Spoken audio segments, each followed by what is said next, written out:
Hey, welcome to the Backwoods Gourmet. Today we're going to make one of my favorite dishes, a Spanish seafood paella. So y'all stay tuned.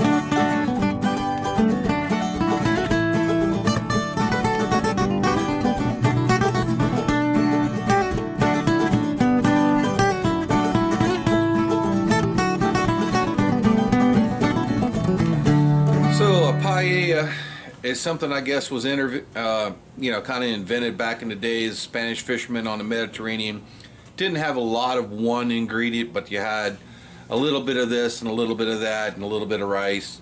You could make a excellent dish. One of my favorite seafood dishes. Today we're going to use a great big old Lodge cast iron skillet to make this dish. Traditionally it was made with a big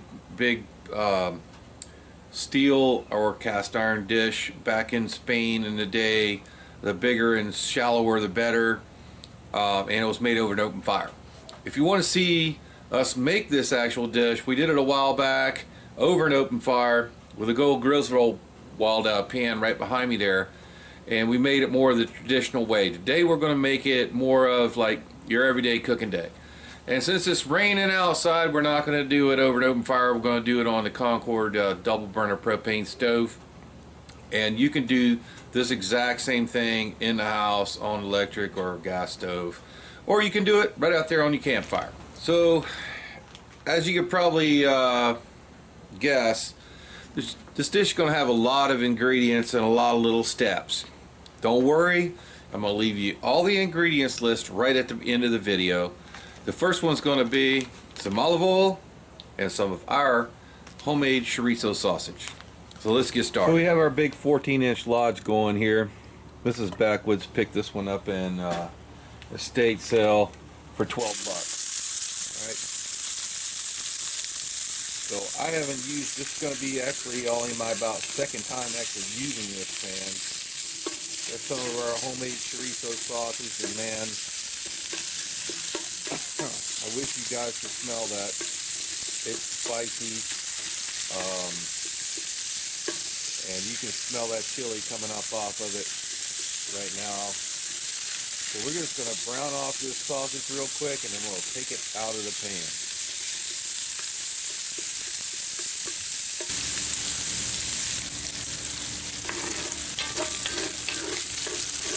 So now that's fairly browned off, and the smell, oh my god, you know, that chorizo is full of spices and herbs. Beautiful pork. We're going to go ahead and just kind of flip that off into a bowl over here on the side, but you don't have to get it all out because we got more meat coming in there. Kind of spread that back around. Now here's these are chicken thighs. They've been marinated in paprika, a little olive oil, some oregano, salt and pepper. So we want to go ahead and turn our fire up just a bit now. It's cooled off a bit from that sausage. You're going to want about a medium high here. And we're going to want to brown this chicken off. And man, it's picking up not only the flavor from the chorizo, but the flavor that we're bringing it in there, more of that paprika. And there, to me, there's no better vessel to use to do this than a cast iron pan these days. Unless you want to go spend $100 on a real paella pan. And if you get a real paella pan, that's just about all you can use it for. Here, we can use this for lots of different things.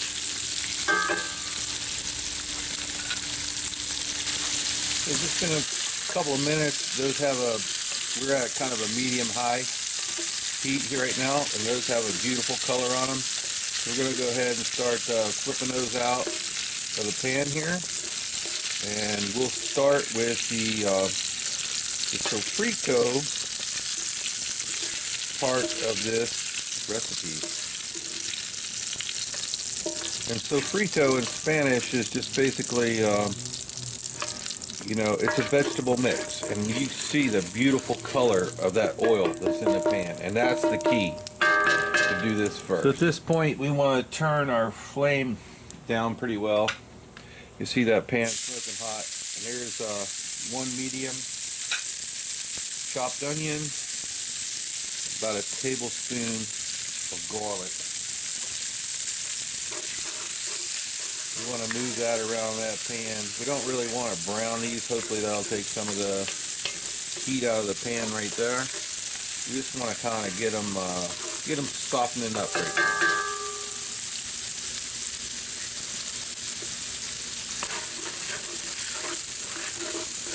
And you can see that color.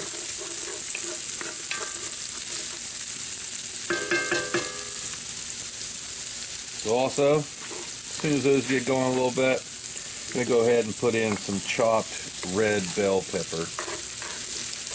I left these big so Mrs. Backwoods can pick them out. She doesn't like bell peppers or peppers of any kind, really. You can see that's cooled those down. Those veggies are real nice and cold. They just came out of the fridge, so that pulls some heat out of her pan. So we'll just let those soften up, and we'll start with the rice. So I mentioned rice, but really now we got some, we're a little ways off from that. That's some smoked pork butt that I did on the smoker yesterday.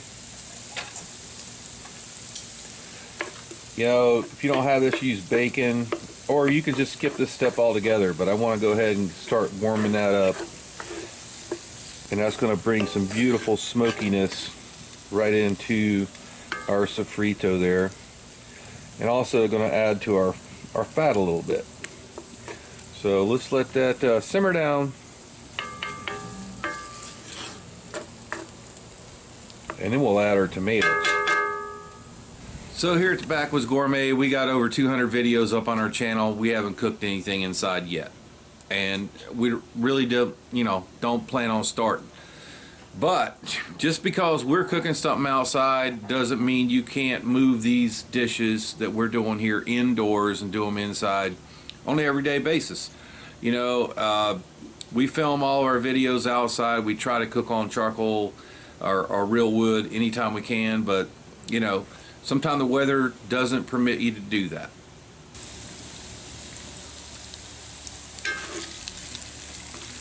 Okay, so that smoked pork is starting to brown and render. Our onions are soft, our peppers are soft. So right now we're going to go in with about 3 or 4 Roma tomatoes that have been peeled and blanched. Alright, you don't want to put a lot of moisture in there at this point. So we're going to just caramelize those. We might have to turn our fire up just a little bit.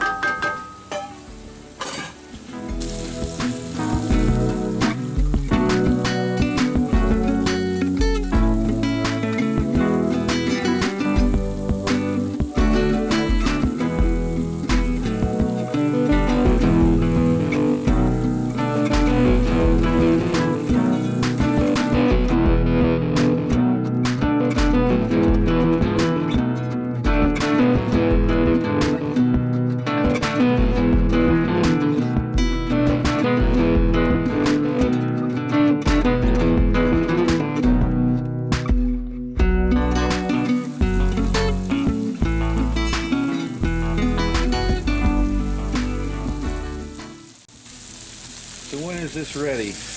Your nose will tell you, okay?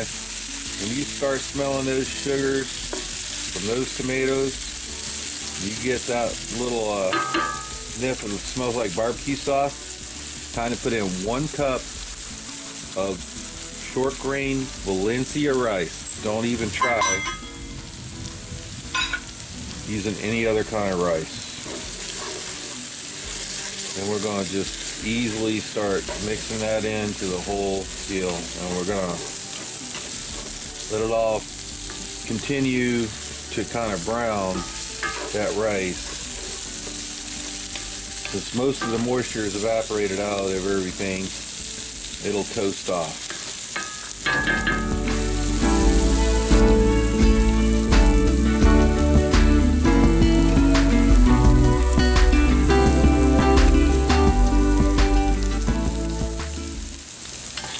only been about 2 minutes, maybe 3 minutes. I've been just kind of giving this a toss around every 30 seconds or so.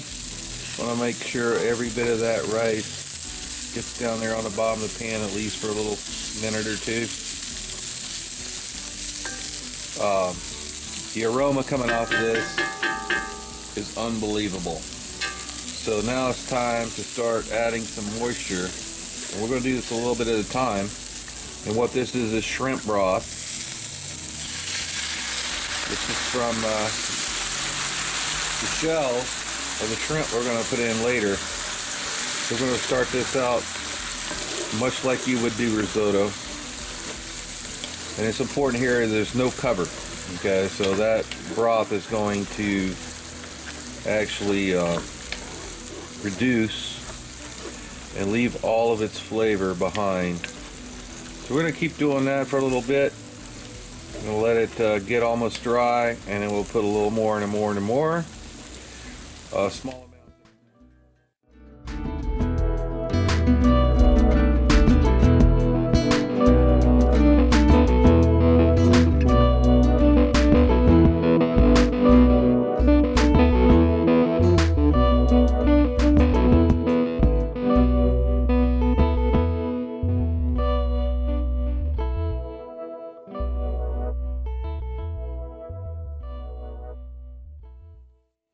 So this is the second time that we've added liquid, and now it's time for our saffron. This is real saffron, guys.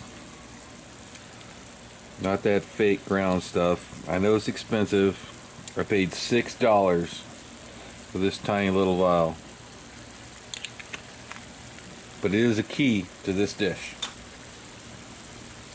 Put that in there. Stir it in a bit. Ready to add liquid for the third time. Before we do that, let's go ahead, and you can put this in at any time. I just chose to do it now. That's about a tablespoon freshly chopped cilantro. You can also use Italian flat leaf parsley. About another half a cup of water. And it's just at a simmer right now. We want that rice to fully cook. So guys, this is the fourth time. You see when it's ready for moisture, when you stir it and you see the cast iron at the bottom. It's the last of our shrimp broth. So now it's time to put our chicken and our chorizo back into the pan.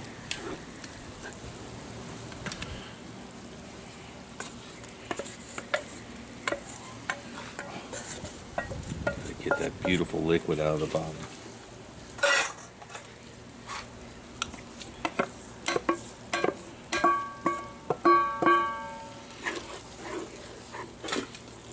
So no, some of you are saying, hey, you said this was seafood paella. Where the heck is the seafood? Coming right at you. So we used all of our shrimp broth up. Now we have some Pacific mussels. You know, obviously we don't catch these around here. If I had some Atlantic clams, I'd definitely use them. I'm going to nestle those down around the edges. These are fairly inexpensive. Most of these are farm raised nowadays.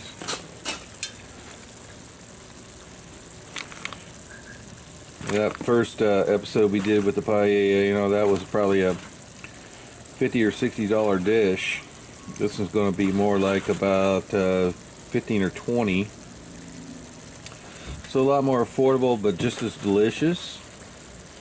Let's get all of those guys that we have nestled right down in that broth. As soon as those guys are in there, we're going to go ahead and sprinkle our shrimp right over the top.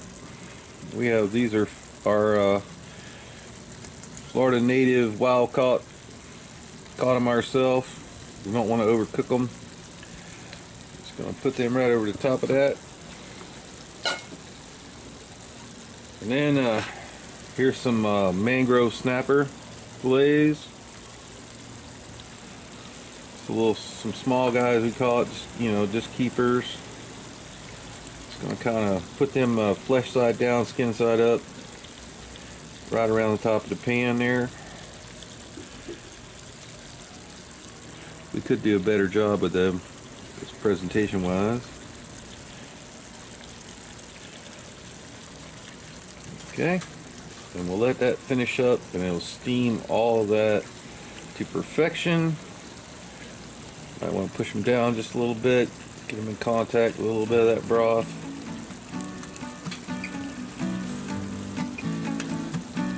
It's almost ready.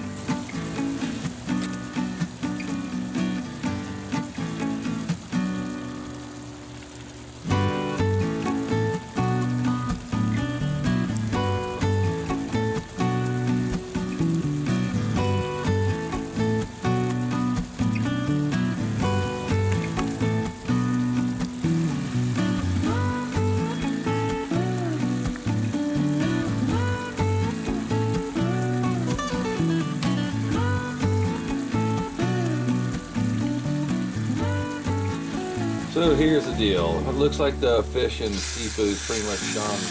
We gotta get some brown rice down there on that bottom. And when you gently lift up in the middle and you got some little brown bits coming up, like that, time to bring it off. So our paella is done. Let's go ahead and plate it up, Backwoods Gourmet style.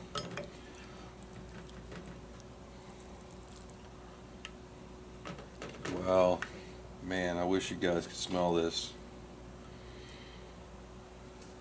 Let's get another one of those mussels. Right up in there. All this needs for garnish, a little sprinkle of cilantro right over the top. As a beautiful seafood paella, Backwoods Gourmet style.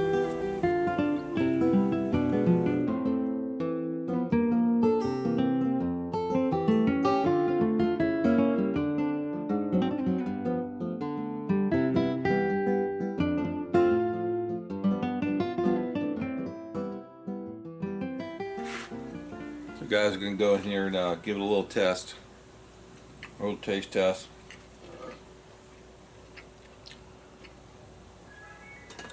Shrimp are perfect. That's some of that mangrove snapper. Yeah, I am eating one of my fingers. Okay.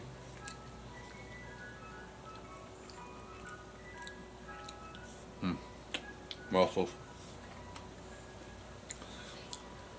If you like seafood, this is an all-around great dish. Especially when we don't have a lot of one item. You put it all together, make you a great Spanish paella. You'd be glad you did.